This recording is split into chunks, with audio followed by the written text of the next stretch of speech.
I'm going to show you how to make flax crackers, raw flax crackers. They're also a really easy thing to make, and they go down well with people that aren't into raw, and they're a very healthy alternative to bread. And often when you're trying to improve your diet, and one of the things that you're trying to cut out is bread and kind of doughy, wheaty consistency, and you're eating more vegetables and things with more water in, you crave something that's a bit crunchy and a bit more substantial maybe, and flavoursome. So I'll show you the ingredients so that you know what goes into it. Dehydrator's on in the background, so I hope you can hear me properly. This is flaxseed or linseed. Now in here I've got 5 cups. So where's my cup gone? So this is a cup, and I'm making up 5 batches worth. So I'll also tell you, if you want to do a smaller amount than that to try out the recipe, you want to do 1 cup of flaxseed.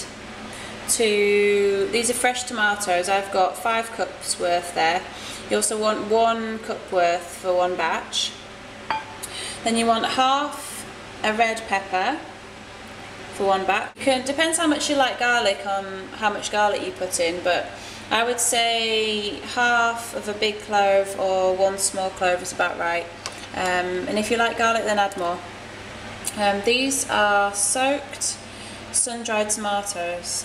Now they definitely need soaking to soften them up. This is sea salt again, so there's a few pinches there, that should be about right. This is lemon juice, so you want about half a lemon's worth of juice in each batch, and you want about a 1/4 cup full of sun-dried tomatoes, so I've been quite generous there with mine. The first part of the recipe is to make the sauce.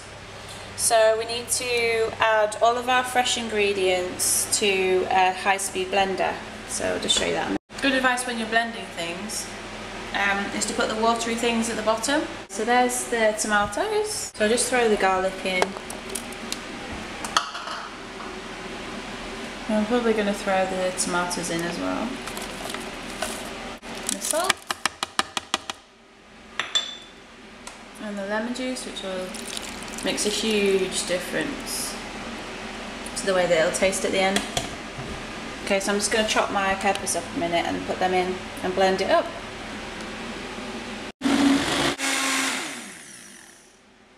Okay. Woo! So we've got our sauce now. It's going to make the crackers really tasty. Yum, yum, yum, yum, yum. Okay, so the next step is to add the sauce to the flax seeds.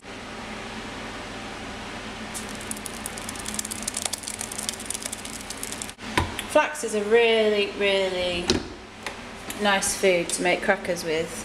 It's also really tasty, and it's got brilliant amounts of omega-3 oils in it. It's a nice thing to combine as well. It's got quite a nice gentle but nutty taste. Next step is to put the mixture onto our dehydrator sheet. I'm not going to get it all onto one sheet, obviously. You're going to have to spread it out, but it's up to you how much you put on, but try not to put too much on too thickly, because it'll spread out and actually fall over the edges if you're not careful. Smells great. Okay. Spatula time again, really. The other thing is that in the past I've kind of got holes where it hasn't quite stuck together properly, so it's good to try and push it down and just make sure that there isn't any kind of little air pockets or any areas that are too thin. So I've got a bit more on my sheet now, and I'm just going to make it into a square shape. Once you get to the edges, you want to score down like this and remove the bits that you don't want. You can also score the size of the cracker that you want into them, because they're much easier to break then. Got it nice and neat now, and it's ready to go in the dehydrator. So I've got my little shelfie bit out, and it's better to, or it's easier to do it on the dehydrator sheet before, instead of doing it directly onto here, because you end up bashing it quite a lot. Then you just have to slip it underneath. Okay, so it's literally just a case of pulling it over. And then pop it straight into the dehydrator. I just wanted to show you what the crackers look like when they're half done. So I don't know if you can see,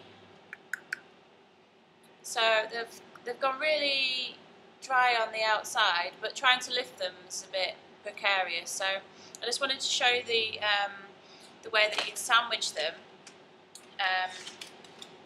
So you've got a spare tray with the sheet on top. Literally just turn it over, take off the top, and then very gently lift the top sheet away. You might get a little bit of sauce coming away with the sheet, but that's no problem. We've got our lovely little crackers. And then they'll be ready. They'll store for about a month or so. In the fridge is probably best in a container. But make sure that they're completely dry before you store them. And this, it varies, so you have to check them and just, keep them going until they're really crispy. Thank you very much for joining me, and hope to see you soon, and I hope you enjoy your crackers. Okay, bye.